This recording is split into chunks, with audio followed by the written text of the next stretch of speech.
There we go. Sorry, I was able to finally get host control back. So my warning to folks, rather than a live stream that I can't get going right now, I am going to do a recording and post after the fact. But thank you, Robin, for the introduction. Thank you, Mandy, for the introduction. And then moving along, Mandy, who would you like to pick? I'll go with Peter next. I just want to say I'm glad to be back. I think I'm back for the rest of the meetings now. So yay, absolutely. I'm excited. I'm Peter Caldwell. I have a third grader and a kindergartner. And I'll go with Nicole.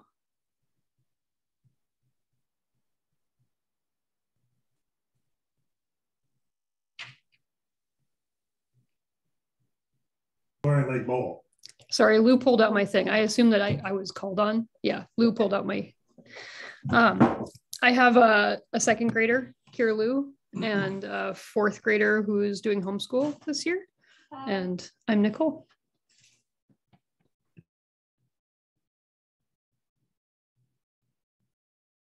And I'm going to jump in next just for the sake of it, and then I'll call the next person. Hi, I'm Vipal. I've got a second grader, Silas, who's probably at home having supper. All right, Michelle. Hi, I'm Michelle. I have what is she now? I have a first grader and a toddler that may join us at some point. And let's see, I'm going to go with Ms. Hartman. Good evening, everyone. Hi, Ms. Hartman, and I actually have 4 kids at home. You'll probably see a couple of them here popping. Oh, there's Charlie. And I work with a lot of different kids today, where I was in kindergarten and I was all over today. So, but I will send it on to Tana.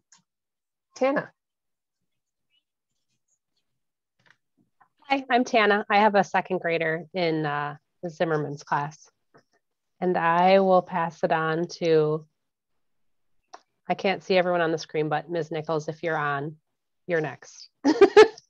I am here. Hey, everybody. I'm Brianna Nichols. I'm the assistant principal at Bancroft. I have 2 kiddos. I have a 4th grader who attends Green and a 4-year-old who attends Tierra, one of the daycares here, very close to us. I'll pass it to Alicia. Hi, good evening. I'm Alicia Walker Butler. I have Grace, who's in Miss Nelson's in 3rd grade, and Hazel, who's in High 5 in Miss Maureen's class.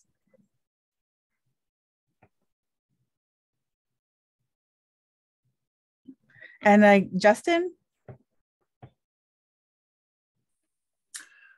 Hello, I'm Justin, PTO Treasurer. I am also co-chair of the plant sale with my wife, Kimberly, who's just getting home with our 3rd grader and also in Mrs. Nelson's class. Yeah, glad to be here.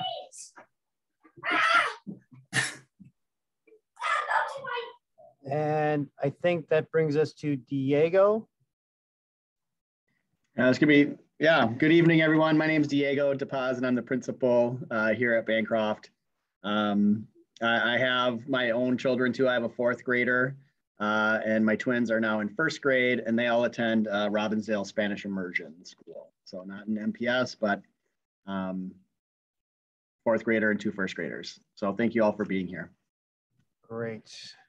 Thank you for that. I am going to share screen real quick. What are we seeing? Are we seeing overview? Yes. Great, thank you. So here's tonight's, it's pretty packed. And so I'm gonna try my best to move us through this. Justin, we're gonna lead with you if you're able, because we had a particularly busy and successful November, which has meant that there's been a particular busyness with our bank accounts. So you'll have an update for us, but there's also going to be a discussion while we all have the energy regarding just the management of 2 of our funds, of our Masonic Lodge donation funds, and our regular general fund, and we're looking at a reorganization idea. Justin, you have the floor if you're ready. And are you going to, do you want to be able to share your screen with a worksheet, or do you want to post that to me and I'll share? How do you want to do that? I don't have any worksheets to share, so if you want to share something, that's great. So I'll just start with last month's discrepancy. There's an error on the spreadsheet noting that we had purchased $1,500 worth of books for the library. That's incorrect. When Nicole sent me an invoice for the books that were purchased from Moon Palace, that was actually the total amount of books that we purchased for the book fair. And then we got store credit for like 25% of those sales. So we actually ended up, she already got those books for the library. So that was almost $400 worth of books that we purchased for the library. So it wasn't like we raised money for that. And we typically don't, I don't think really for the book fair. It's just more that whatever we get, I think we generally turn that over for library books. So that's what we did this time. And we got a good amount of books for that. That was a good sale. So thank you for everybody who participated in that. As far as this last month, finances go, we didn't have the totals for the Spirit Wear in yet. We had an estimation. Nicole again had the amounts written down, but nothing had cleared the bank really yet. So that's why in the multi-year accounts we have for this month, revenue is 11,200. So that was mostly had to do with the readathon. And then there was also a $500 donation from some folks, and I'm not sure what their connection is. They didn't give us any information in that regards. They reached out to Paul originally, but they gave us $500. So I'm going to follow up with them to say thanks and just let them know that we really appreciate that. And then the big issue that we have is sorting through the money that we have for the Masonic Lodge, because there seems to have been some confusion maybe over the past couple of months, past couple of years with how that money gets used. So the Masonic Lodge typically gives us about $12,000 every year. The Lodge donates, I think, $6,000, and then the national organization makes a matching donation. So we get about $12,000 a year. Typically, Sue Francis uses that every year and pays for mostly field trips, but occasionally, sometimes I guess it's used also for visiting scholars or things of that nature. But the deal is that lodge money, since I hope I explained this right, lodge money basically, since the lodge can't give the money directly to Bancroft schools, they go through an intermediary like the PTO. So we act as basically a fiduciary holding organization for that money. And it's basically in trust with us. And then Sue Francis is pretty much the only one that makes requests through it. And she'll make a request to the PTO saying like, I'm doing this field trip, or I'm using the money for this. And then she'll go out and get that, and PTO will reimburse her with the check. And so it's important that we keep that money distinct from the money that the PTO itself raises, because those are used differently. The money that the PTO raises is our money that we decide how it gets used. And so much like game of telephone, the kids' game of telephone, where you whisper in the next person's ear, over successive tenures of treasurer, the books have kind of become confused as to how much money is actually the PTO's money and how much money belongs in that special Masonic account, because sometimes it doesn't always get used, and so it rolls over into the next year and so on and so forth. So that's caused a little bit of confusion as to just how much money, because it's all in one account. So what I propose to do is to split that up, and Paula, you came up with this idea, I think simultaneously, is to figure out, we have to figure out how much money is from the last couple of years of Masonic grants and how much is specifically PTO money. And then we should create another checking account, a separate checking account that is just has the lodge money. And then we can write checks out of that. And that way it just won't get confused. And we'll have 2 checkbooks, 2 accounts for that. And probably end up getting rid of the savings account that the PTO has that really doesn't do us much good apart from a couple of bucks of interest every month. So that's, I guess, what my proposal would be regarding that information. I'd be happy to take any questions that folks have. I think at this point, I certainly am interested in staff. If your insight, this all predates me. And so I just, like Justin, go with what I'm told. So I guess my curiosity is, why wouldn't it have been separated out from the get-go? Was there a reason for the commingling?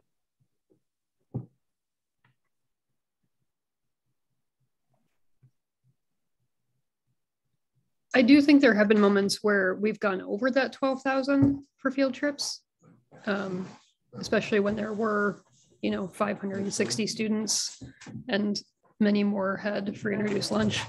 And so I don't know how often we actually used all of that money or how often we went over, but I do think that for ease, I think it was just given to the PTO and put in our regular checking account. I do, however, support putting in a separate bank account. I am wondering, though, if we still have the funds for the Native American group and Sunshine Committee, and I think there was one other one too. If we're still holding onto those funds for people. Yeah, just to dovetail off of that, Nicole, I think basically the last time I've seen those mentioned in any kind of spreadsheet anywhere was a couple of years ago when Kimberly was treasurer. And those totals were in there, but I don't see anything the following year for that. So I can go back, and assuming that nothing's been spent for those, that they would still be the same amount, and we can break those out again. And then I guess it's just a matter of making sure that those sheets are kept with, I guess, the main balance sheet or the main reports, so that we know that those are funds that are kind of kept separate. I don't think we need to go so far as to maybe do separate accounts for each of these. I mean, we could, but I think that just makes things more complex. We don't need 5 checkbooks or anything like that. But as far as I know, I think there is some remaining ones. And refresh my memory again, there's a Sunshine, and then the other one, is it just called the Spirit Fund? I think so. And I don't remember, because I don't remember. I think when I was treasurer, like we did one Sunshine Committee thing and one out of the Spirit Fund. So I don't, like one transaction. But of course, in the past few years, it probably hasn't been any. So I agree that I don't think they should have their own accounts. I think that it's all part of that same conversation. Like, how do we keep track of other people's money? And who gets to choose whether or not to spend it? And to follow up, I would say, is that the sort of thing that's, are those ongoing projects then? Or is it important to keep those monies set aside for those projects in the future? Are we going to retake those up again? Or is that just, we can take the money, break the money out from PTO's general fund if we need to again at some point in the future? So I guess as a staff member, and I don't know, I think Lisa might be the other staff member on here, maybe could talk a little bit too. Since I've been at Bancroft, I am not aware of like a Sunshine Fund going into PTO. Not saying that hasn't happened, but I haven't seen anything that comes out in like staff emails circulating about like collecting Sunshine Funds. And anytime there's something like within staff where we want to support each other, we just kind of do like our own thing. And I don't know, Lisa, if you can talk at all about, I just heard Native group. I also see that Lisa is off camera, so she might have some family things happening. Oh, she is there though. I don't know, Lisa, if you have any insight into that, or Diego, I guess I would say, but. You know, when you talked about those two funds, I unfortunately have no idea. And I've been here 7 years. And so I didn't, you know, my understanding was that the only monies that were school money that was held onto by PTO was the lodge money. And I think, and I've tried to, you know, delineate these two things, but the money that's donated to the lodge is donated in a sense to Bancroft Elementary School. It's not donated to Bancroft Elementary PTO. It's just that the PTO has a checking account and a checkbook and all those things that the school does not. And in the previous years, that money is for the school to use at its discretion for whatever we want to use it for, be it field trips, guest speakers, artists in residence, those pieces. And it does not have to go through the same formal process of approval by PTO. It's just, that's our money as a school, and we can use it for whatever field trip or guest speaker or whatever we're doing. It does not have to be voted on by PTO. The money that's voted on for anything else, that's the fundraised money that PTO does through the Spirit Wear campaign or the plant sale or the readathon. That's PTO's money that the PTO as a whole and the community as a whole needs to decide what to do with and how to spend that money. But the lodge money should be completely, thank you for PTO for holding on to it, but it should be completely used for whatever the school wants to use it for, if that makes more sense. I think it absolutely does. And I certainly appreciate it. I know this has been reiterated several times. So I think at this juncture, pending discovery by Justin of whether or not there are other monies that have intermingled in our account, it probably does make sense that there is more transparency. Certainly looking at our accounts right now, we couldn't tell you how much came out of the Masonic Fund versus how much came out of our general fund. And I think as a group holding other people's money, we probably should be able to do that at a whim. So I'd like to second at this point. I know we don't really use Robert Rules of Order, but I am going to bring the vote to the floor. If we could vote as a group to do the idea of separating out the Masonic Lodge into its own account, general fund on its own. We understand that there may be other monies to be discovered. We can certainly make a different choice at that point. But right now, I'd like for a vote of approval for Justin to do the due diligence, figure out what's what, and then separate the accounts. And we can certainly vote in chat box. A 1 is yes, a 2 is no, please.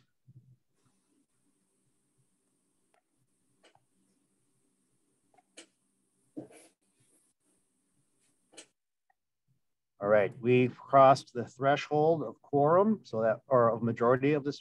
We don't have quorum because we certainly aren't going to reach it. But okay, great, thank you. So Justin, is that a clear enough direction for you at this point, pending what you discovered with Sunshine? All right. Absolutely. I really, the main thing is I just need to sit down with Sue Francis. She communicated to me that she does have spreadsheets going back several years that detail how much she did request and that was spent and how much the lodge gave. And those numbers are there. They're just a matter of compiling it all from past years. Since each treasurer does things a little bit differently, things are in different places. So it's a matter of just being clear on what money was used for what. And Sue Francis has really great records of that. And I just need to sit down and talk with her. And to be clear, she always, when she does make these requests, she generally goes directly to the treasurer. And she just says, this is lodge money I want to use, or this is field trip money that I want to use.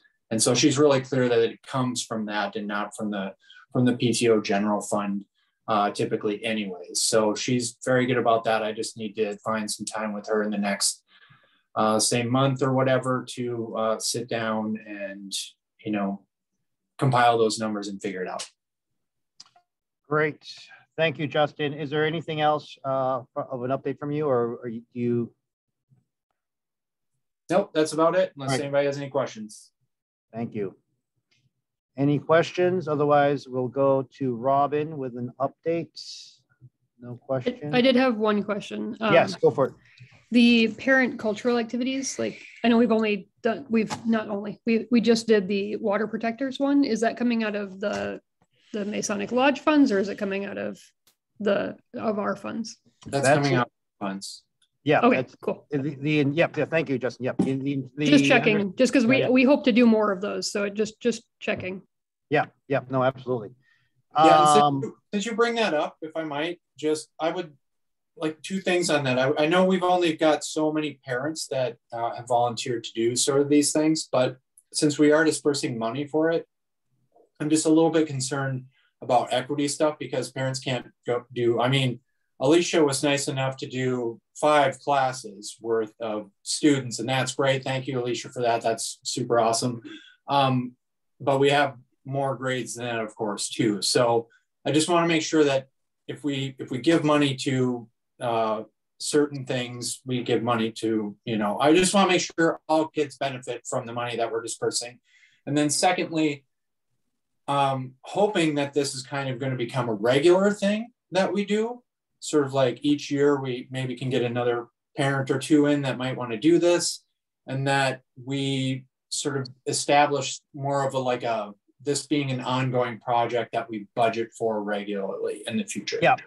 Yeah, no, absolutely. I think as I see it at this point, this particular activity is still in its naissance. So we are going to establish process. My intent by the end of this school year is that we do have a process for next PTO to pick it up. It certainly would be great for it to be, but before it's institutionalized, it has to be exemplified. I don't know. We need to have examples that were successful. And I don't think Sue's on here, but we do have a second one coming up. It's geared towards grade 5 and then another grade to be determined. And Sue is working with that parent. It is Japanese drumming. And it is going to be where a demonstration performance for some time.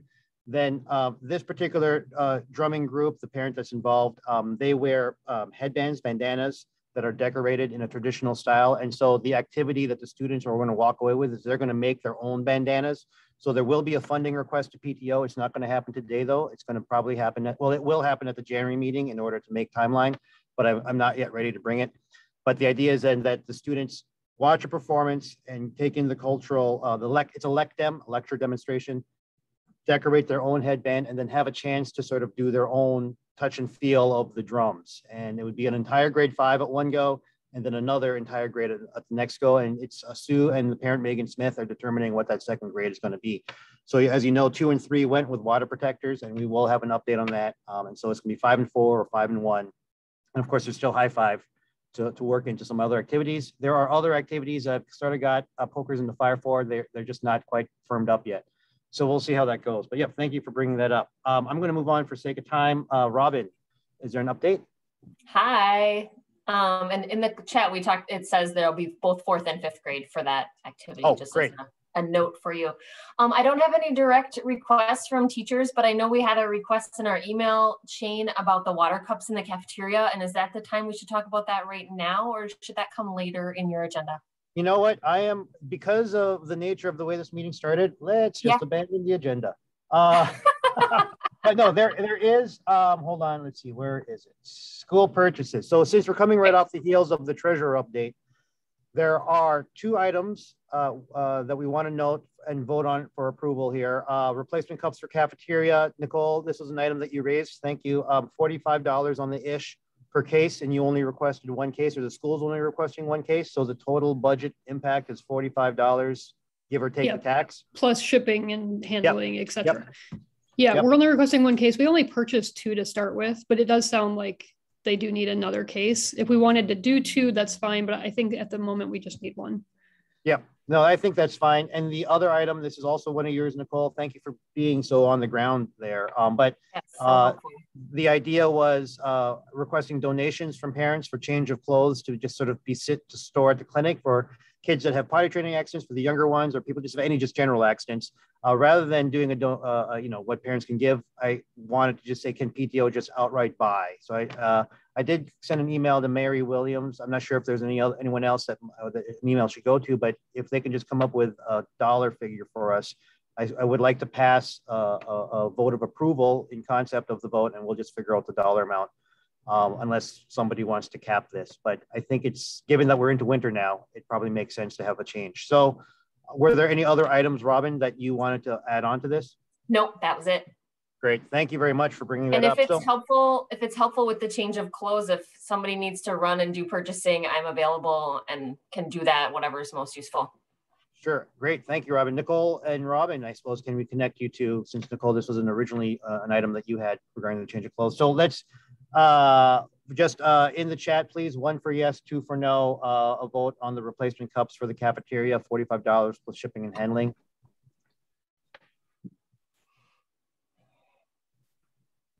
I have a quick question. Sorry, I'll let that go first. The vote. We've passed majority, so this resolution carries. Thank you. Brianna, what's your question? In one of the email threads, there said something about jump ropes being purchased. Was there a request for jump ropes? Nicole, would you like to handle that? And as I understand, that's been purchased, so I took it off the agenda today. Yeah, Miss Maria requested jump ropes for the older grades, specifically double Dutch ropes, and they were purchased already. Okay. So she has them, and you may have already seen them. Okay. Just if somebody, just to kind of try to follow the process that we put in place, if somebody has a request and goes, I don't know how she requested, can we still make sure that they fill out the form and connect with admin first, just to make sure that we know what's being requested? So if someone comes, like, now I'm making an assumption, I guess, Nicole, that, oh, she saw you passing and was like, hey, can I have jump ropes? But I just want to make sure that we're aware of what is getting purchased or asked for, to make sure that we can't support it ourselves. So that's all. Yeah, and that's totally what happens. I'm in there enough that people just say, oh, you're on PTO. I don't remember where that form is. Yep. And then I just bring it to the PTO through email. Okay. But just we should make sure that form, we get a notification. I think we have it set up so we can get a notification now Yep, that this and I get notified too. Yep. And it says, did you talk to admin about this? And so they're supposed to click yes if they need to first. So I just want to make sure, just for the transparency purposes, that we're aware. And I want to make sure too that the PTO isn't seen as just like, mom and dad with an open bag of money that we can just go and there's things that the school has a budget. We have money to purchase certain things. And sometimes, yes, the PTO is very supportive in what we can and can't buy at the school level. But that's why that was put in there, to make sure that, we're not just coming to you guys with every single ask and want, when we can, use our own budget to purchase things. Yep. No, absolutely. Yep. I think, that's a great comment to make, and we'll make sure process is fulfilled. So we've passed the second vote, 1 for yes, 2 for no, please. We're going to purchase a set of change of clothes for the school clinic, to be determined by Mary Williams, in conjunction with Nicole or Robin, whoever happens to be in touch first. I'm sure, and I'm not going to speak for Mary, but I think donated clothes are always helpful as well, because the clothes don't always return. And so I don't want, again, it to become a perpetual purchase of change of clothes from PTO to the health office. And so donations are always accepted. And we need a lot of little kid and a lot of big kid stuff, because big kids get into things too. Not necessarily potty accidents, but other messes. No, yeah. Go ahead, Justin. I was just going to say, I'm assuming that this is, we're looking to get like used clothing from ARC or something like that. Is that kind of where that generally happens? Like, we just get a list of what we need. Somebody goes out to ARC or. Yeah, and I'll be honest, I took this request idea, Nicole, that Nicole brought, and because we have a lot of asks of our community, particularly, I'm really trying to focus on participation, and this particular ask, as important as it was, I wanted to just take it off the ask table and just have PTO sort of shoulder it. I felt that given how well we have fundraised so far, not that I'm going to start a spending spree, Justin, but just given how well things are going, I figured we could shoulder this, so that the focus of our communication to parents is really on the participation part of it, which is what I'm hoping to really build up since we've got this new community. And having said that, any other comments, or can I take this to a vote? One thing, I think buying some things, I'm certainly not opposed to buying things, especially used things, but I think throwing it out to the buy nothing groups in Bancroft and Powderhorn might be nice too, just as another way to get our name out to the buy nothing group, to the neighborhoods, and have I think the more we can get our name out as a school to the neighborhoods and the more we can get the neighborhoods involved in Bancroft, it just helps to kind of build that community. I don't know about Powderhorn because I don't live there, but I know Bancroft Bryant has a super, like, very active Buy Nothing group. Sure. That Mandy admins. So. Thank you, Michelle. Lisa, you raised your hand, I think physically, like actually raised a physical hand. I did. I was just going to say that a lot of times, I mean, a lot of us have donated our kids' clothes for many, many years, gently used clothes. One thing that helps though is to talk to Mary about what she actually needs and what sizes she needs.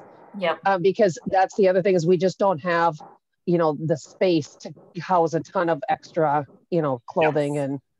And so absolutely, I hear you there, Lisa. Thank you. I think so. At this point, if I would like to still push on with the vote. It's going to be a purchase for the sake of getting the job done in the most expedited manner. And I think for replenishment, certainly PTO will look at the Buy Nothing groups and other sources if it comes to the point that we need to start replenishing clinics. So the vote, 1 for yes, 2 for no. PTO pays for a first set of clothing for the clinic as Mary needs, and we'll look at the Buy Nothings for replenishment.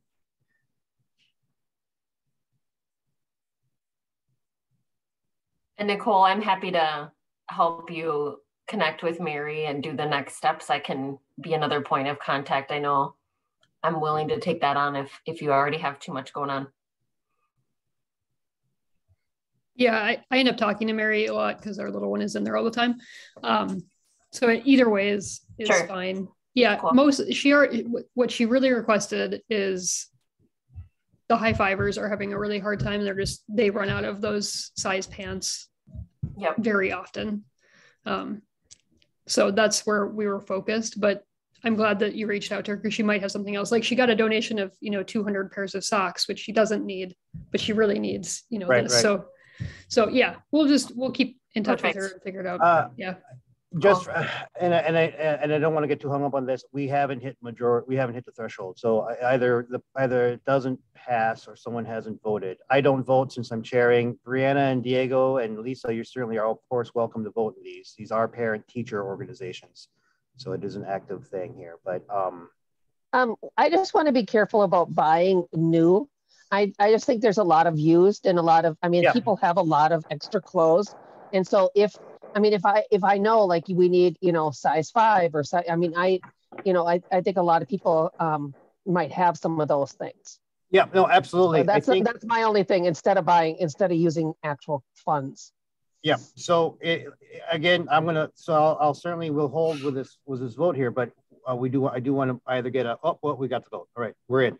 But yes, we will buy used. I think Nicole and Robin and Mary, among the three of you, will navigate that as best we can to be as reuse, reduce, recycle. Definitely. But be expedited and again, and we can certainly make this another discussion, but the point for me not taking it to the parents is because we're taking so many other things to the parents. I feel like the messaging is going to start to get lost. Okay. All right, so we've moved through that item. I don't even know, am I still sharing my screen? I think I still am. So November event wrap up. Tana, would you like to report on turkey bingo lessons learned? And I do have I can share our graphs here, but if you want to take the lead on it, and I'll be the hardy to your laurel. I'm using your notes. So we had turkey bingo, which thank you for your enthusiasm and optimism. I would not have been as optimistic, but it turned out there were 103 participants, which I thought was a lot more than I had anticipated. And then VPAL sent out a survey. And then also I think some people gave feedback when they got their gift cards, the winners, and 23 people filled out the survey. And there were actually a lot of comments. Sorry, this is an old one. It's 35 or 34. Oh. Cool. Even better. Yeah. And I think overall, it sounded like people probably would have liked to maybe interact a little bit more. And we had intentionally said, keep your cameras and your sound off, just in case people were having some issues with technology as far as like managing both of those things or just internet connection. But it sounded like people would have liked to interact a little bit more, and they definitely liked Turkey Bingo, and they loved the hosts, and they loved Mr. DePaz's hat and Ms. Nichols' jokes. And I think some kids even liked this format. In-person Turkey Bingo is super awesome, but it is pretty intense. It's pretty loud and there's a lot going on. So if that's not really your thing, the online option maybe was a little bit easier to enjoy. And I think like a lot of the DePaz Nichols bar graph there. That looks good. Yeah, no, I know. Yeah, you guys are high up there. And it's a double hit because of sharing jokes also. So yes, the question was watching Principal DePaz and Assistant Principal Nichols on screen, and that's how many replies back we got that were positive. What did the negative ones say? So this was the question to sort of, as Tana was pointing out, regarding how was the Zoom experience. The question really was, did you have you had no tech issues, you had some hardware issues, it was internet issues, our instructions were not clear, or the games weren't fun getting at the programming. And as you can sort of see, all the participants, one each here had a hardware failure and an just slow internet at home. But generally, everyone was like, "Hey, this is 2021. What are you talking about? Zoom? We can do it." So, and of course, let me couch this in the notion that of the people who attended, we certainly understand that there are going to be some equity hurdles to sort of get over to climb if we're doing this a lot. Like, how do we get at the families, other families, and maybe some people just couldn't even get to the games.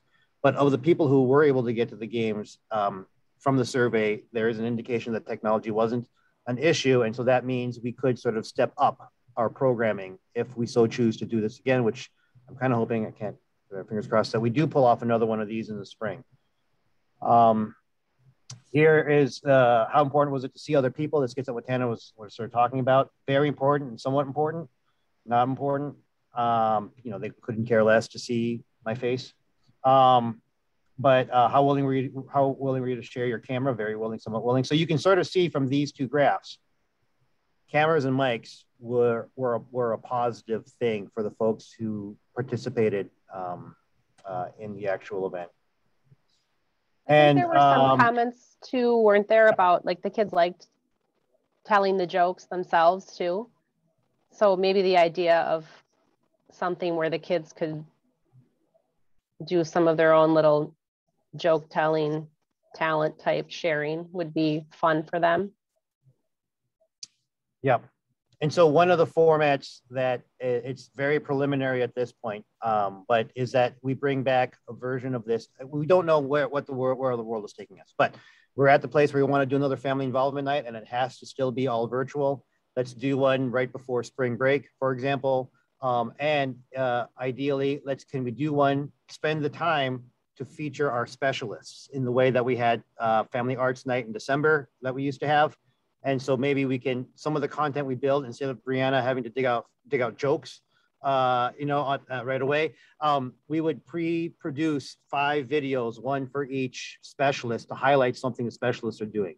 Have a little band performance that we videotape and share, have something from visual arts, something that showcases that. And so, and of course, that's not a concrete idea if other people come up with ideas, but the point is, okay, we've proven the concept, online works for our community. What more can we do? We know that interactive is the way to go. Let's use those as our guiding points, our guiding lights down this road. So that's something that we will take up in January and February, most probably February, given the way things are going right now. But for sure, we're going to bring this back. Tana, was there anything more you wanted to mention in your wrap up? No, I think I had forgotten how much fun it was to do events as a community. So yeah, it was nice to get together this way. I mean, it still keeps everyone safe. Yeah, it'd be great if we could all be in person and have meals together and all that, but this was fun. Good. Any questions for Tana or myself? Okay, thank you. And again, I want to acknowledge Tana and Joanne and Melissa for spearheading this effort. That was great. Thank you for the organizational effort. I want to highlight Diego and Brianna for your Laurel and Hardy or Tom and Jerry, or I don't know what you want to call it, but and I don't really know what would be the version for this day and age.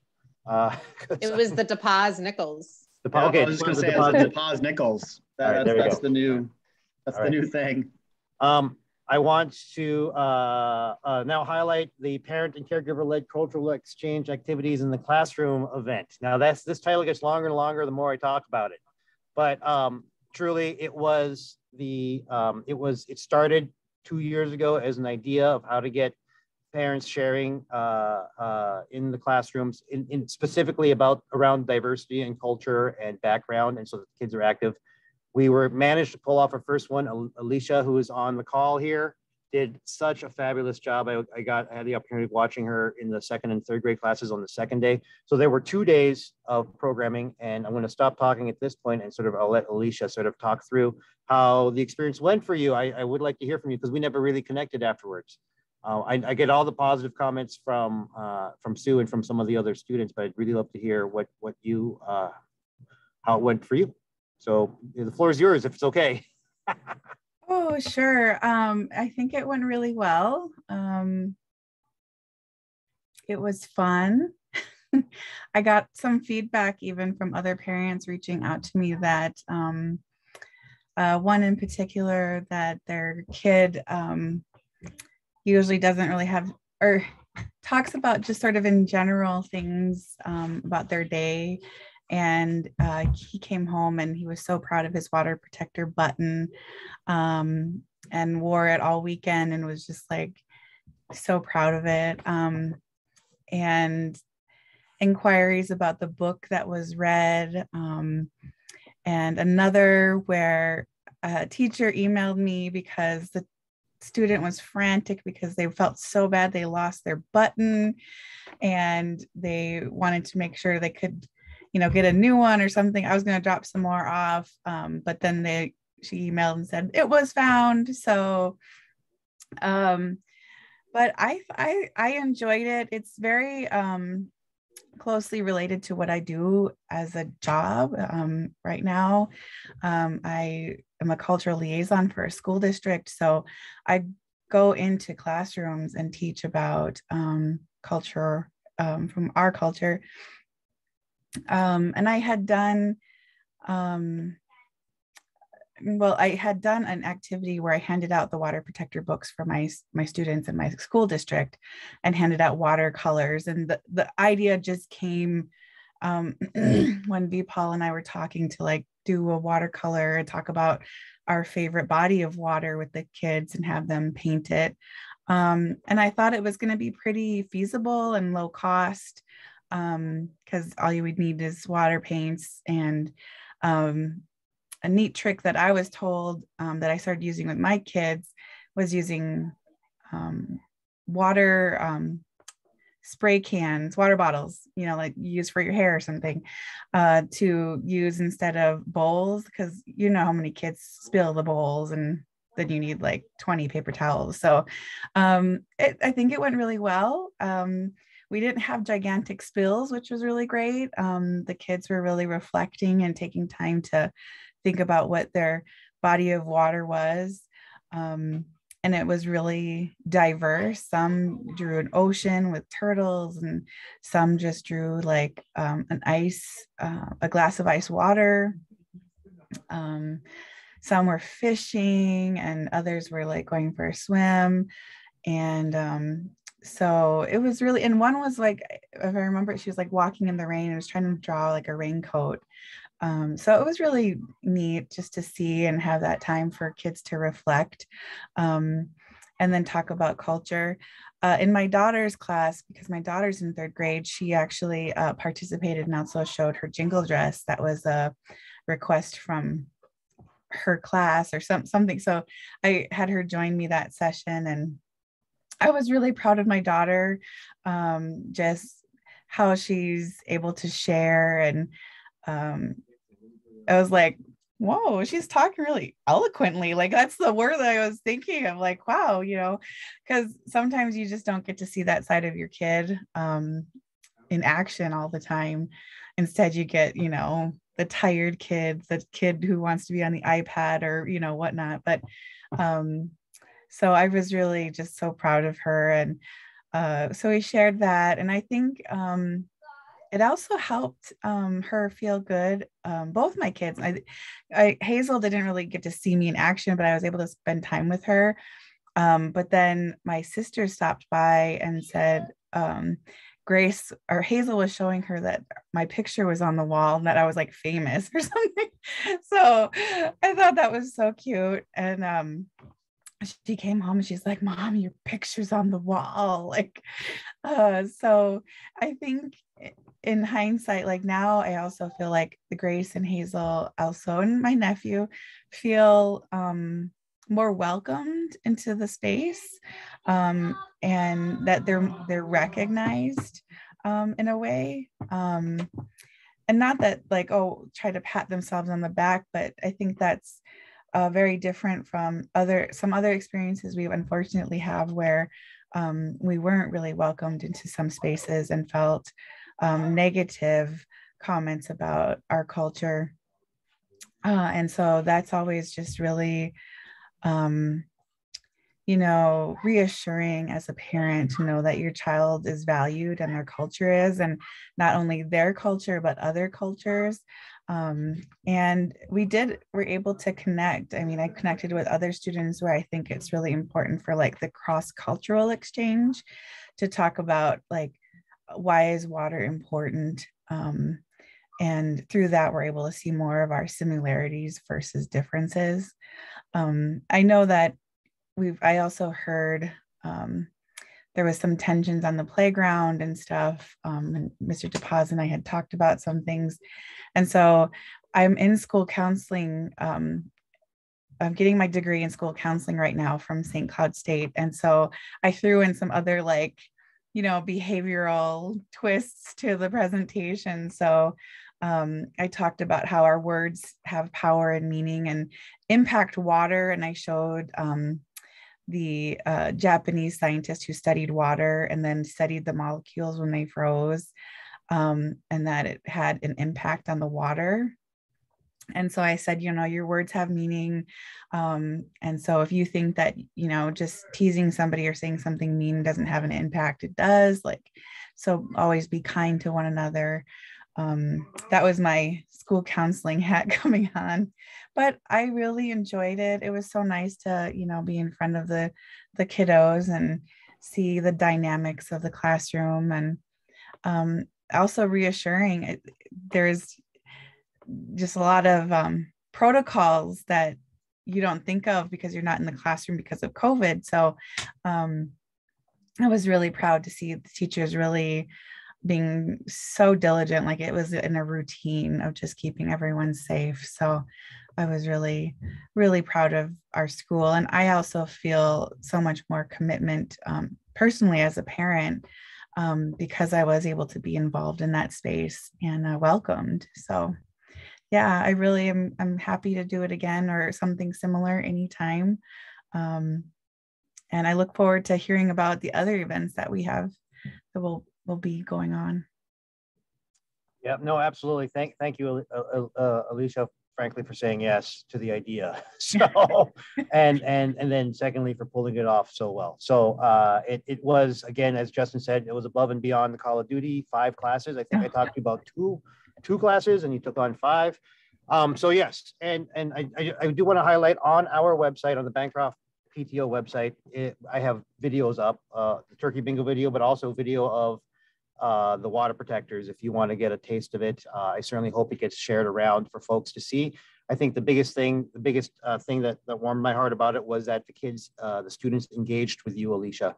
The ones who didn't know and didn't understand, they questioned and you answered, and they came away with some new information.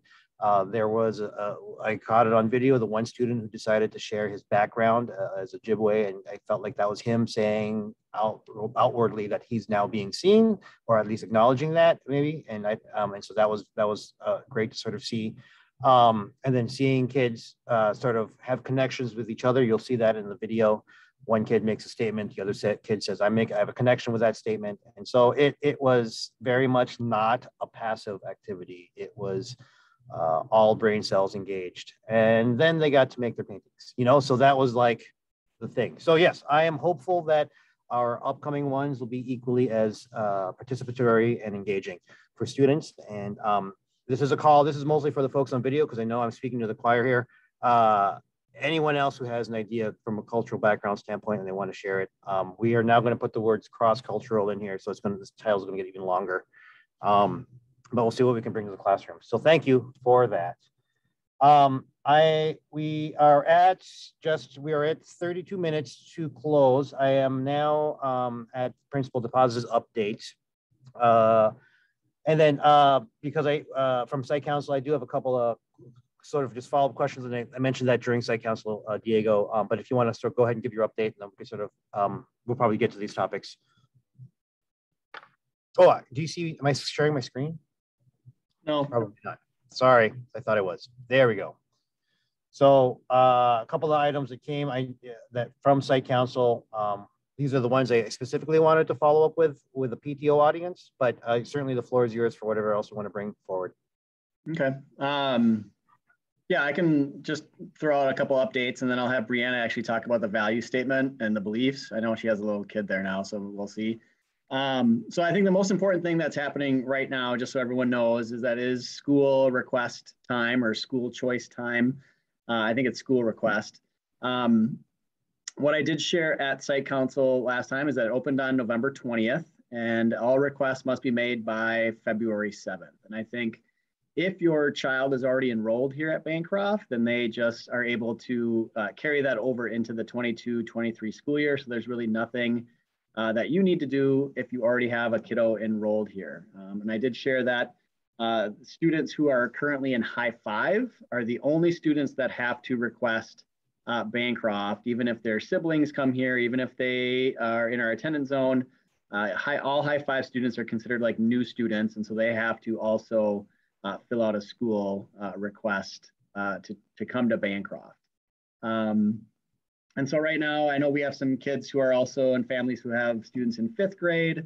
And so those students can also be looking into middle schools and their pathway. Our pathway school is Anderson. Their principal just sent me some things to pass out to families for their open houses and things like that. And so it's a time right now to gather information about your school, tour other schools.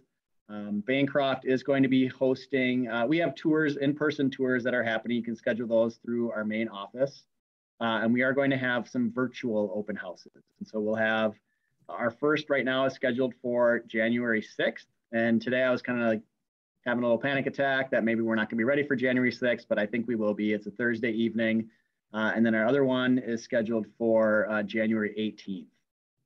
And we've tentatively scheduled that one for the daytime. I think 10 o'clock to 11 o'clock, something like that. We are going to try and put out a Google form to families that they can fill out to see if evening time or the morning time would be better for that second event. I know that PTO, I'd shared this too, is supporting us in a couple of ways with the enrollment piece, because I think I've said this many times before, that enrollment is directly tied to school funding and school budgets. And so the more kiddos we have, the more, I guess, resources that we're allotted for our building. But PTO is going to support by doing some play dates. I think the first one is upcoming here on Saturday. And so Vipal can talk more about that. We also have a video that's being created that you can log into the PTO kind of Zoom meeting, and it auto records. We did a similar thing last year when the kids came back into in-person school. We welcomed them back. And then there's also a postcard. And so I think I've shared this also, that we have, I think, a total of 115 kids that are going to be of kindergarten age come next September who live in our new attendance zone. And so we're now like the little rectangle that goes from Chicago to Cedar and Lake Street down to 42nd Street. And so within that zone, there's 115 that will be of kindergarten age come September. And so we're going to send postcards to all those families to give us a look, come, schedule a tour with us, come join us for our virtual open house. So that's kind of the biggest thing that's really happening right now as far as a school update. We do have a couple other things just in the immediate. Tomorrow is picture retake day. So all of your kids should have gotten their pictures sent home. And if you want retakes, they are happening tomorrow. And then this is our last, shockingly, the weather was so beautiful today. This is our last week before winter break. And so we have winter break starting next Monday, the 20th through the 2nd of January. And we're back to school on January 3rd. Another final update, and then we can talk about those, is, I will be putting a message out tomorrow, but we'll have some COVID tests available for families, especially, coming off a break where you'll probably be visiting places, maybe going to different states, visiting different family members. And we're encouraging everybody, whether they choose or one of the tests that we have, kits here at school available, or if they get tested at one of the community sites, to get tested for COVID prior to returning to school. And I'm encouraging all of our staff members as well to do the same thing before we come back into the building together after being apart for that significant amount of time. And then Brianna just typed in, yep, they are the rapid tests and anyone can request one. So I will put that information out tomorrow to all families, and we have them here in the main office. You know what, I'll just talk about the homework, and then Brianna, you can talk about value statements, unless you have time right now, because I don't see a kid with you. I think she's gone for a little bit. So all right, why don't you go first? Why don't you go first then? So we shared with Site Council, and so I know that some of you were there, but during our conferences, we had a couple trifolds up, and around that time we had sent out some Google survey and just a quick Google form asking about what your hopes and dreams are for your children at Bancroft, and then also what kind of the values are of our community. So we, our goal with this information is to take the belief statements that Bancroft has had from, they've been around for a while, they predate Diego starting there, which was about 7 years ago. And really work, we have a new community. We have, over 60% new students and families. And so just really working on kind of redefining our belief statements as a school. And so this was one way of gathering feedback. And we shared the belief statements at Site Council. And really kind of what came out of that was that we definitely, from some feedback from the parents that were there, families that were there, that we feel like there is work to do with our belief statements, and we'd like to continue to work to figure out how to gain more information from our families just regarding values and kind of hopes and dreams. So one idea was soliciting at pickup or drop off, getting families to kind of fill out a survey. We have some other things that we're going to need feedback on soon too, once budget comes around. So Diego and I have kind of started to have those conversations just about, here's the things we need feedback on, and then how are we going to kind of move that work forward. So that's the piece about value statements. I do have two other pieces too that I will mention, or I guess, is there any questions about the value statement pieces or any other feedback from anyone who was at Site Council that they want to share?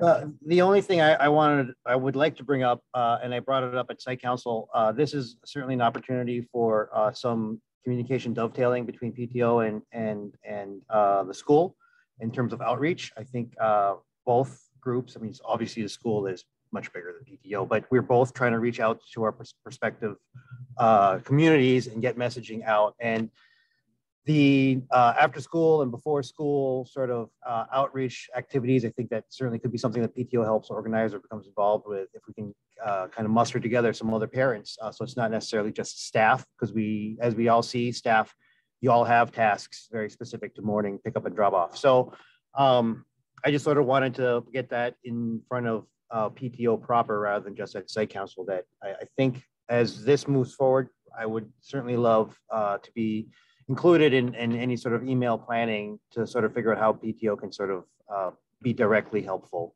particularly when it comes to the before and after outreach activities and just messaging in general.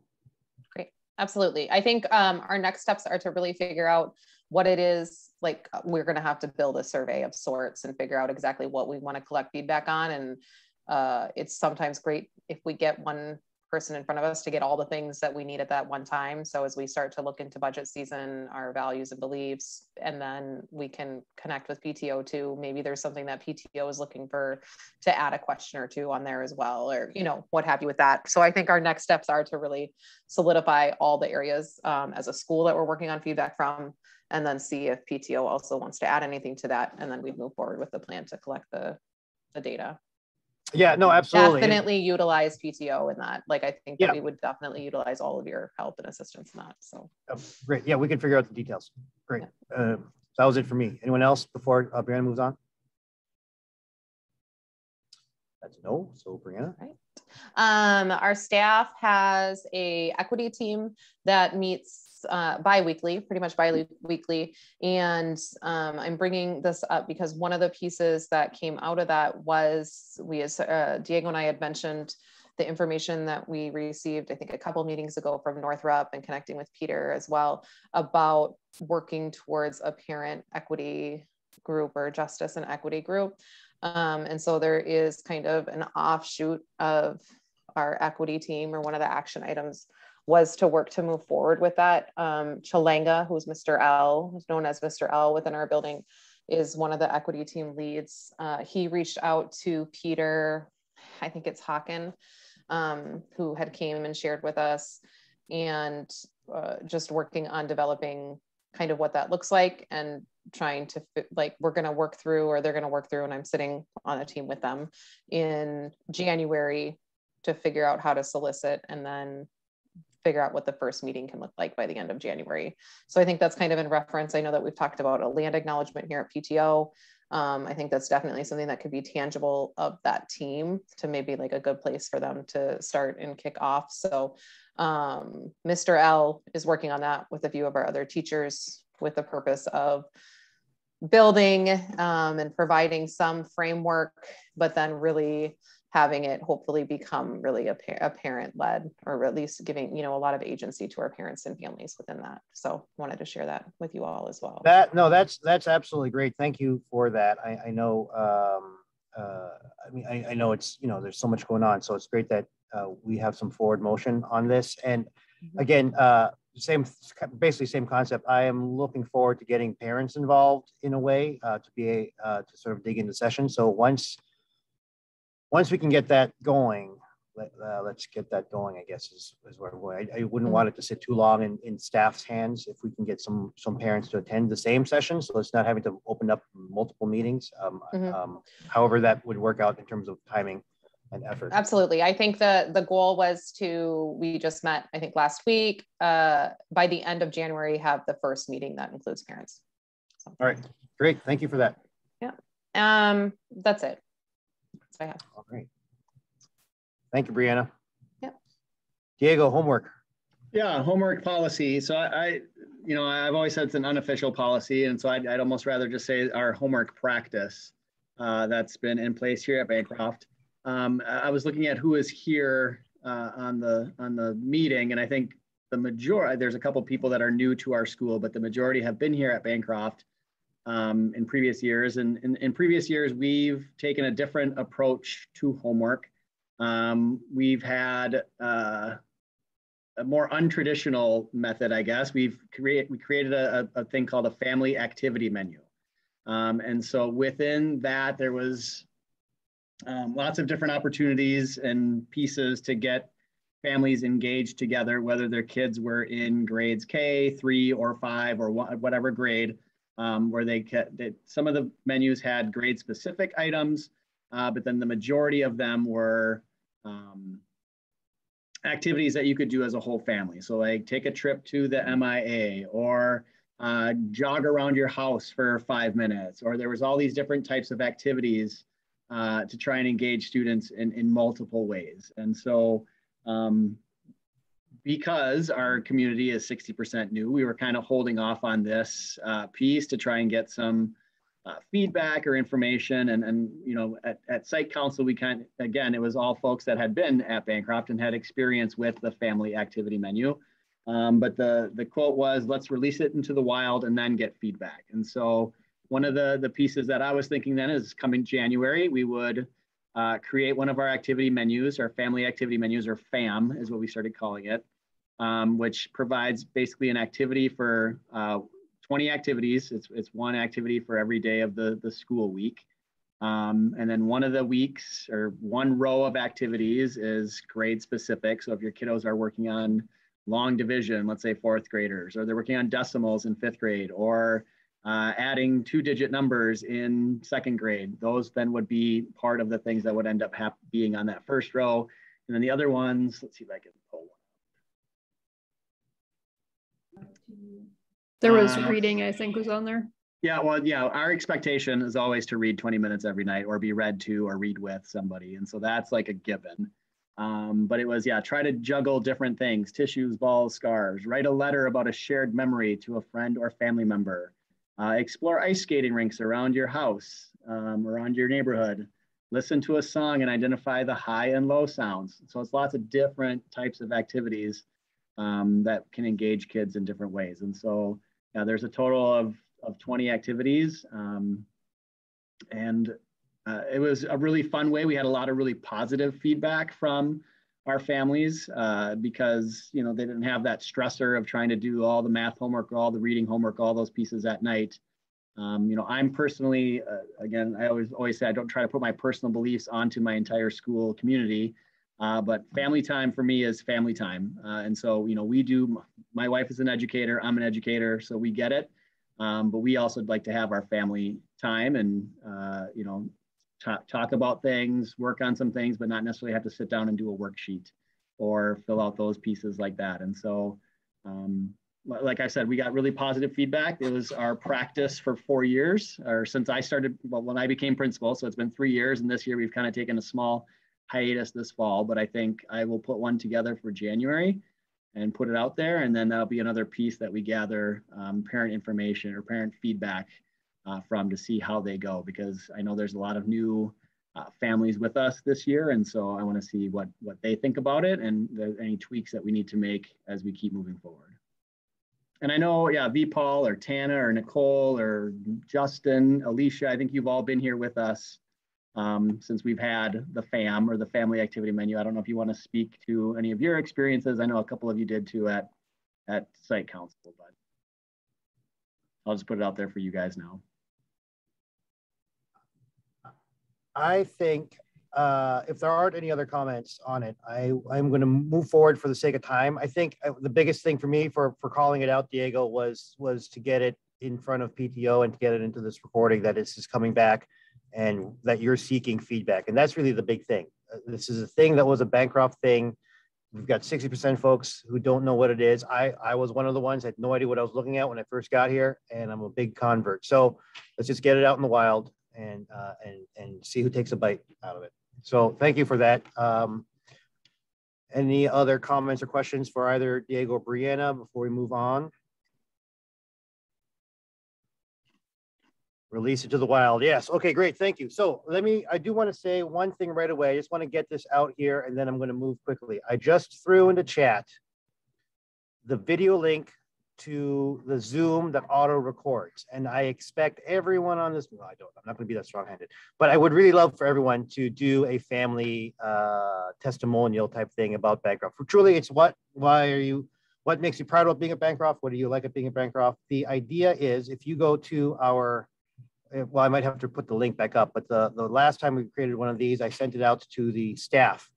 And it was Bancroft, we miss your faces. And then why do you miss our faces, right? So they all said that one line and then they followed it up and I cut it together and it was a thing. And it's still out in the wild and it's got like 2,100 views at this point of people just like looking at Bancroft teachers, loving Bancroft community, right? So it'd be great to have a parent version of that.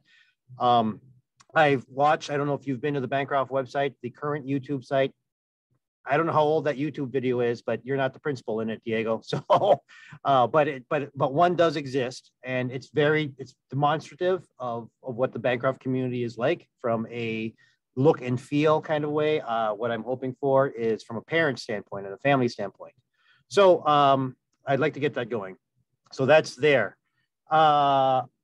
Nicole, I skipped over Spiritwear accidentally, and I am so sorry. But if you've got a report you'd like to give, but what I really want to punch through for Nicole is volunteers to help the packaging post winter break. A couple of parents to kind of help. These go to grade 2, these go to grade 3. Hat. You get a toque, you get a toque, you get a toque, right? Other than that, Nicole, the floor is yours. Yeah, thank you for that. Yeah, I could definitely use a couple set of hands, especially for the delivering of them, of the objects to the classrooms. Overall, we had 168 shirts and hoodies. We had 22 masks, 13 hats, and 7 lanyards. And there were some extra donations online. This is the first year we tried doing some of it online, and it was a little bit clunky, more clunky than I wanted it to be. But it worked, and it was another option for people. And I think we actually did get a lot of sales. So I think that people chose the option that worked for them, and that's that. If my numbers are correct, based on everything, we should, even with some extras that I had to buy of one shirt in order to get it printed, because that's one of the problems with doing it online is you have to have a minimum order in a very different way than we do usually. So we'll have some extra shirts for whatever we want to use them for, only like 16 of them. But even with that, we still ended up positive $225. So yeah, overall, I think very successful. Yeah, if anyone has any questions, let me know. No, that's great. I'm with all the excitement that got built up around the new designed Bulldog T-shirt. I was hoping that would carry through, and it sounds like it did. And so, thank you for spearheading that. Any questions for Nicole before my next statement? Okay, seeing none at this point, and I'm sorry, I am going to speak a little faster here. So we. Nicole, I know you had a question, another item that you wanted to have for discussion. I would like to put that off, but I am going to queue everyone up here. We'll have the discussion in January anyway, when we have a little more time, but the discussion is this. PTO, first of all, huge thank you to everyone here on this call, and huge thank you to all the parents that have participated in our events. But we hit the ground running really hard this fall. Online plant sale, into readathon, into book sale, into the water protectors, into the turkey bingo, I mean, it's been great, and it's all been you parents, so thank you. Now, what we notice, or what we and we've known, is our front end is always so much more heavily programmed than our back end. So our post-winter break is so much looser in terms of activities and fundraising. One of the issues that Nicole brought up is that we are pretty heavy in our fundraising on the front end. I do want to cue this up as a discussion for PTO, the notion of looking at our calendar holistically and what items should be shifted, what items should stay. We're inventing new items. So we're now dropping new items into other gaps. Justin has an environmental item coming up here in the spring that's going to get dropped into an open spot, for example, and that's something that's coming up. So I just want to cue everyone up here. Thank you, A, for all your activity. How do we keep it going? How do we measure it out so no one burns out and we don't over message our parents? And this work that we're going to do here is really to help future PTOs keep the similar momentum without burnout. So I guess that's a self-care message. Is that what that was? I have no idea. Anyway, thank you, Nicole, for bringing it up.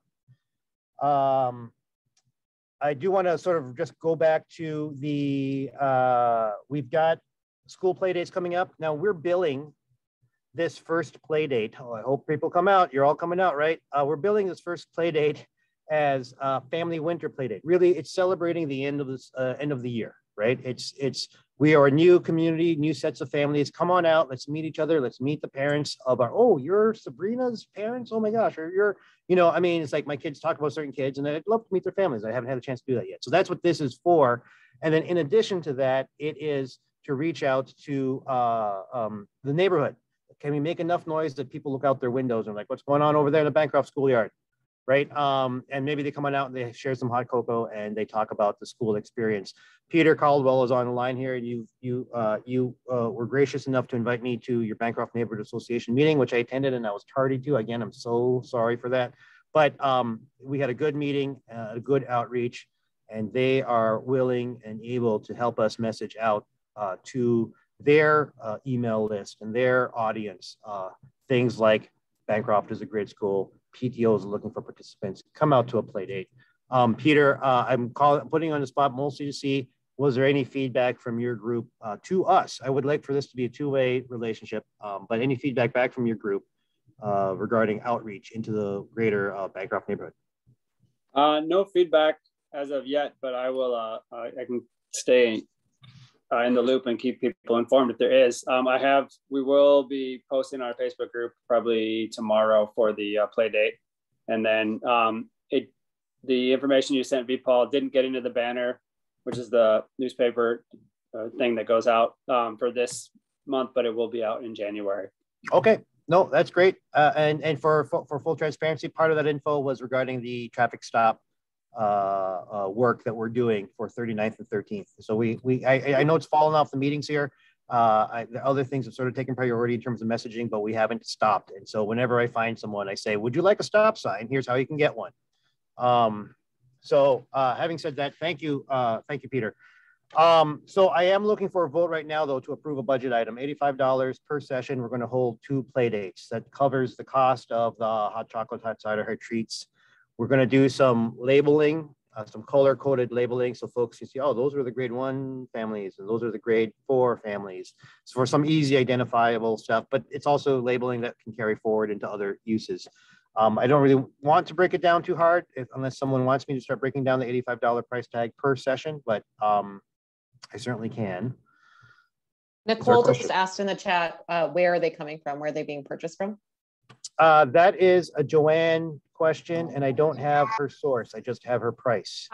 I'm getting hot treats. Oh, sorry, that's just Tana. Sorry, I didn't realize that. I thought it was the labels. Tana, go ahead. I'm getting it from Caribou. Starbucks doesn't have canteens. I didn't think people would want to drink or eat food that somebody else prepared in their home during pandemic times. So that was the only place I could find that did a carafe style of prepared hot chocolate and hot cider. Is there any place local that does it? Like does Mayday or even like Butter Bakery? Not that I've called and asked. But if you know of one, I know I was kind of surprised Starbucks didn't. I think it's coffee might be easier than hot chocolate. What made it pretty? Yeah. But did you contact Butter Bakery? No, I called 5 Watts and okay. It's the place across from Everett's. It used to be Duck. Yeah. I think it's because it's hot chocolate. Okay. Because I feel like Butter Bakery, Mayday, or Sister Sludge. Okay, they have canteens of coffee usually. I don't know why Caribou calls it a canteen. I don't know. I don't drink any of these things, but it would just be nice to give it back to the neighborhood who might eventually give it back to us. That's all. They're more likely to give us a discount too if they're a neighborhood one. So that would be my only suggestion, is to try to find that.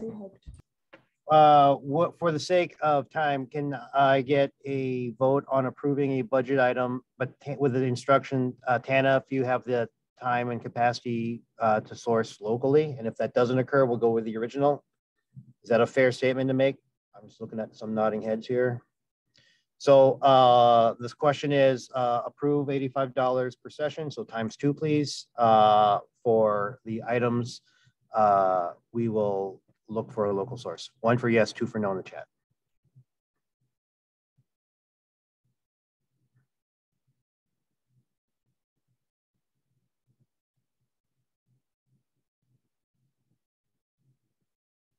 All right, I think that carried. Did I do my math right? All I have to do is count, not even make a math mountain out of it.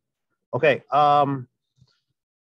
Okay, great. Thank you very much for that. I already talked about the video idea. I did want to again say, Diego, can I come to campus?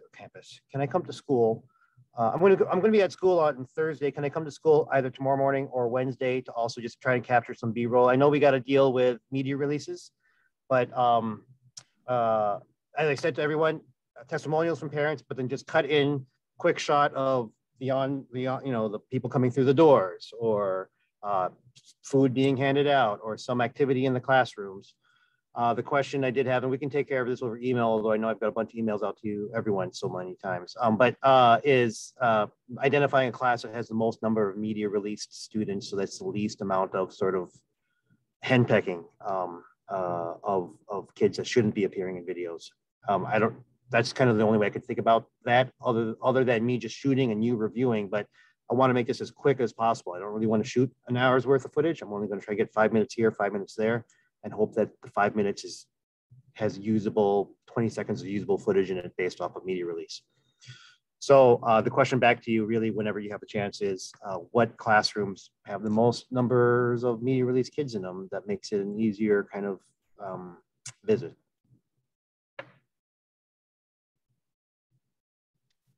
Yeah, that's something we can figure out. Yep. I don't know it off the top of my head. And, yep. I think the majority of our kids have media releases. But yeah, that's something I can work with you. And yeah, I think it'd be great if you came and did some of that B-roll filming, or whatever you want to call it, on campus here. Yeah. All right, cool. Thank you. I'll bring a tall chair that you could sit in and call you the director. Okay, I'm not going to discuss this for lack of time right now, but I did want to mention, we're at this point as a PTO that we were heavily involved in participate, engagement. But there have been some issues within our school district that parents have brought forward that maybe could be communicated out better, or to encourage more participation from our parents base. And so I'm just highlighting that here. I know Dana LeMay, I believe, brought up this, the SEA staff shortage and what's going on there. There are contract negotiations going on right now for ESPs, and that's some messaging that we should sort of get out to our folks. And then the other thing that I'm adding to it is the reserve teachers notion. And it was taken up at the last council of the whole committee of the whole meeting. There aren't enough reserve teachers to the point that specialists are filling in, and now specialists aren't being specialists because they're being subs. And that certainly doesn't help things at all. So really what this is, in my mind, is I'm just sort of opening the door as a reminder to folks. At least the past two PTOs I've been on, there has been an activism component to it outside of our walls. We do have a very within our walls focus, but we do also have a few members that think outside of our walls, and I'd like to sort of encourage PTO and parents and caregivers to sort of how can we help in the vein of activism. So that's what that is. We are at 7:01. I'm going to ask if people have 4 minutes to discuss one last item. You don't have to stay. We're already past. Hey, Paul, can I just clarify something quick? Go for it. I'm really sorry. That's Brianna. There you are. Okay. Yep. Sorry. I just want to state that the reserve teachers, it's not that Minneapolis is not hiring reserve teachers. They are working on it and they're available. It's like the nationwide shortage of staff across the nation. So like, it's not the district itself, right? And Minneapolis has, they've increased the pay for reserve teachers. So there are steps that are being taken towards that. It still definitely affects us. And our fill rate has gone up, but we are all definitely filling in when needed too. So I just wanted to clarify that it's not that they don't want to, or I would say I think it's just really, it's a nationwide shortage. I just wanted to state that. Thanks. I hear you. Thank you, Peter. All good. Okay, the last item I'm bringing to the group here is this. There is a teacher at our school who is going through, experiencing some financial difficulties. a parent who had been in connection with this teacher came to me wondering if PTO can help out. Out of conversations, the general concept came forward of PTO spearheading a giving campaign, a charitable giving campaign, where parents would donate to PTO specifically for PTO to then write a check to the teacher who is experiencing the hardship. And as you can tell, I'm being I'm obfuscating a little bit here because for privacy's sake, since right now this is really just open discussion. Now, I certainly understanding that the notion of there is this $5 cap. I have been working in conversations with the ombudsperson at the school district, who then contacted the general counsel at the school district, who has given tacit approval to the concept of a PTO spearheading a campaign that raises a dollar amount, $5 per enrolled student. So in our case, 400 enrolled students, we have a cap of raising $2,000 on behalf of this particular teacher.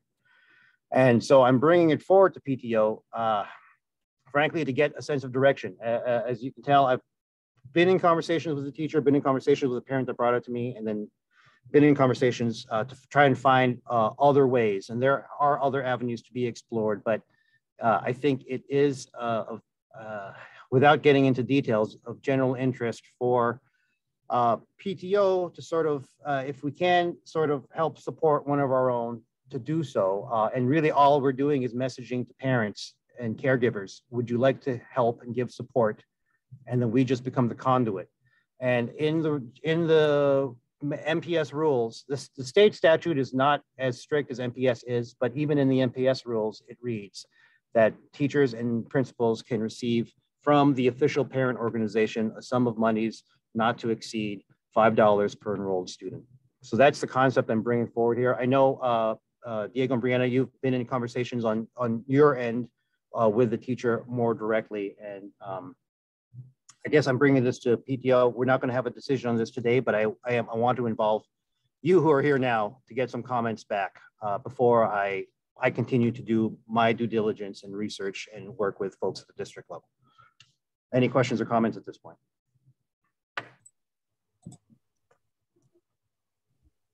This is Robin. I think it's definitely worth exploring and figuring out what the parameters would need to be around the type of requests that would come in, and certainly being able to allow privacy for the individual while also being able to meet their needs. I think balancing that will be kind of figuring out like what are the guidelines. I don't know if that's even the right word that would get structured around that type of a system, but certainly think it's worth exploring to figure out how we can have that be in place. Yeah, right. Yep. No, absolutely. Thank you. Yeah, that goes to the messaging piece of this. And you're right. Yep. There is a balancing act that would need to occur. And of course, this involves 100% communication and involvement of the person affected and kind of managing privacy there. Any other comments or discussion on this?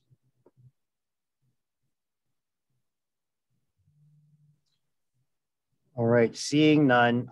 This is really just a point of information for PTO. I'm not taking anything to a vote today, but this is an open topic. It will make it to the January meeting for deeper discussion once more logistics are taken out. And I imagine for board members who are still on the call, we will have an email chain regarding this now that it's out in the open, so to speak.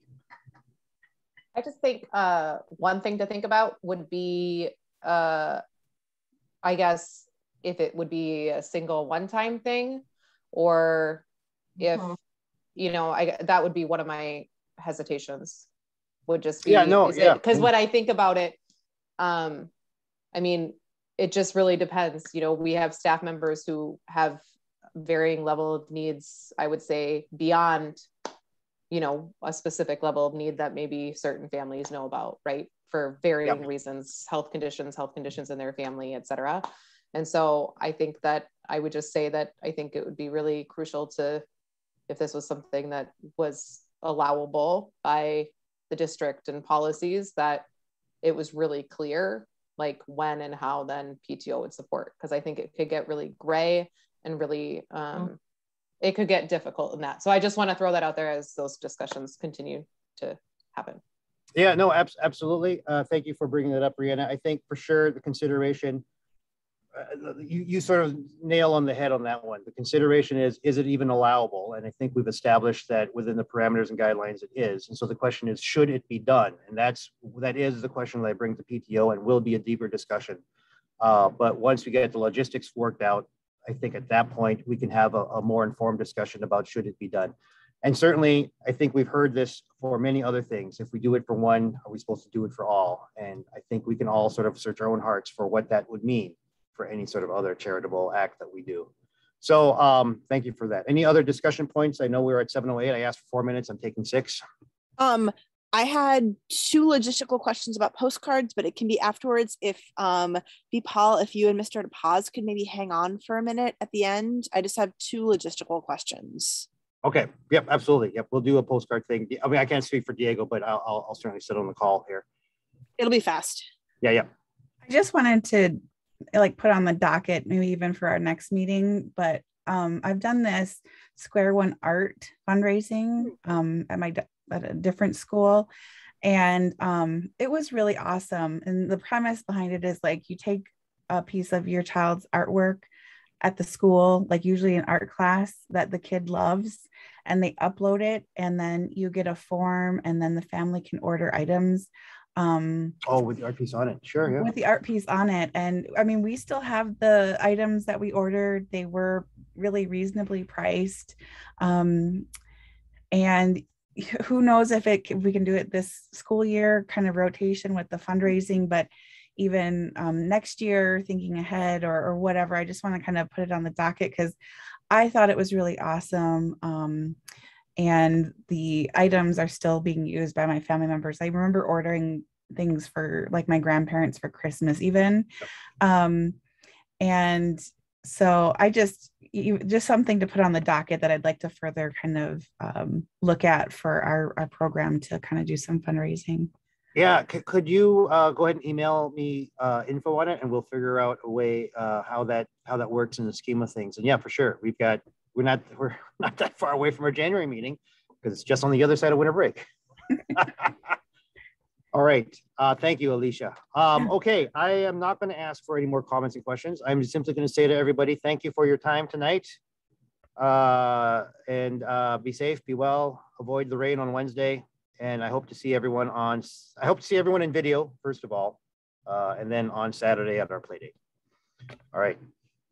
Take care. And then Michelle, I'm hanging out. Yeah. Just a couple logistical questions. So basically I can say that while people are logging off. So my logistical questions are, I have a file for the postcard. I've basically gotten as far as I can